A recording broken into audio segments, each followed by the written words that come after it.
দলিল কত প্রকার ও কি কি? আজকে আমরা এই ভিডিওর মাধ্যমে দলিল সম্পর্কে জানব। বিক্রয় দলিল অর্থের বিনিময়ে জমি বা সম্পত্তি হস্তান্তরের জন্য যে দলিল করা হয় তাকে বিক্রয় দলিল বলে। এটি সবচেয়ে বেশি প্রচলিত দলিল। 2. হেবা দলিল কোনো প্রকার অর্থের বিনিময় ছাড়াই স্বেচ্ছায় সম্পত্তি দান করার জন্য যে দলিল করা হয় তাকে হেবা দলিল বলে। 3.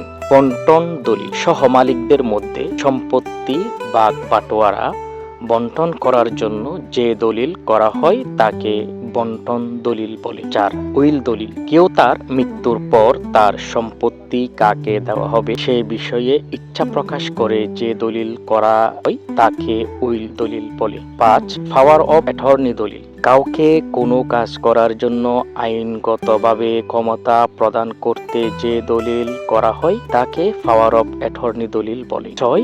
বন্ধক দলিল ঋণ গ্রহণের বিপরীতে সম্পত্তি বন্ধক রাখার জন্য যে দলিল করা হয় তাকে বন্ধক দলিল বলে।